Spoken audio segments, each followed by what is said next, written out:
ദൈവനാമത്തിന് മഹത്വം ഉണ്ടാകട്ടെ. അന്തോണീസ് പുണ്യാളൻ്റെ മാധ്യസ്ഥതയിൽ നടന്ന ഒരു കൊച്ചു സാക്ഷ്യമാണിത്. എൻ്റെ കുടുംബം ഒരു വലിയ കുടുംബമാണ്.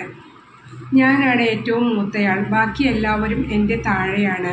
അവരും ഞങ്ങളുമായിട്ട് വളരെ ആഴത്തിലുള്ള സ്നേഹബന്ധമായിരുന്നു.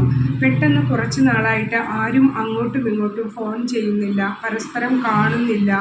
എന്തോ ഒരു വല്ലാത്ത അകൽച്ച പോലെ. കുറച്ചുനാൾ തിരക്ക് കാരണം ഞാനത് ശ്രദ്ധിച്ചില്ല. പിന്നീടാണ് നമ്മൾ ഓർക്കുന്നത് ആരും വിളിക്കുന്നില്ലല്ലോ എന്ന്. എന്തോ ഒരു ചെറിയ തെറ്റിദ്ധാരണ. എൻ്റെ വീടിൻ്റെ അടുത്ത് ഒരു ചെറിയ അന്തോണീസ് പുണ്യാളൻ്റെ പള്ളിയുണ്ട്. ഞാൻ അവിടെ ഒരു ചൊവ്വാഴ്ച പോയി വിശുദ്ധ ബലിയിലും നൊവേനയിലും ആരാധനയിലും വിഷമത്തോടെ പ്രാർത്ഥിച്ചു. അടുത്ത ആഴ്ച ഞാൻ ഇവിടെ വരുമ്പോഴേക്കും ഞങ്ങളുടെ കുടുംബത്തിലെ പ്രശ്നങ്ങൾ മാറ്റിത്തരണം പുണ്യാള എന്ന് പ്രാർത്ഥിച്ചു. അങ്ങനെ പ്രാർത്ഥിച്ചു ഒരാഴ്ച കഴിയുമ്പോഴേക്കും എല്ലാവരും വിളിക്കാൻ തുടങ്ങി. പരസ്പരം പഴയ പോലെ സംസാരിക്കാനും തുടങ്ങി. വീണ്ടും ആ പഴയ സ്നേഹബന്ധത്തിലേക്ക് തിരിച്ചു വന്നു.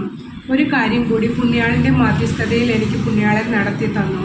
എനിക്ക് അൾസർ വന്നിട്ട് മരുന്ന് കഴിച്ചിട്ട് യാതൊരു കുറവുമില്ല. പുണ്യാളൻ്റെ മാധ്യസ്ഥം പ്രാർത്ഥിച്ചു. 7 ആഴ്ച കഴിഞ്ഞപ്പോഴത്തേനും പൂർണ്ണമായി അൾസർ സുഖപ്പെടുത്തി തന്നു. പുണ്യാളൻ ശരിക്കും ഒരു അത്ഭുത പ്രവർത്തകൻ തന്നെയാണെന്ന് എൻ്റെ ജീവിതത്തിൽ ഞാൻ അനുഭവിച്ചറിഞ്ഞിട്ടുണ്ട്.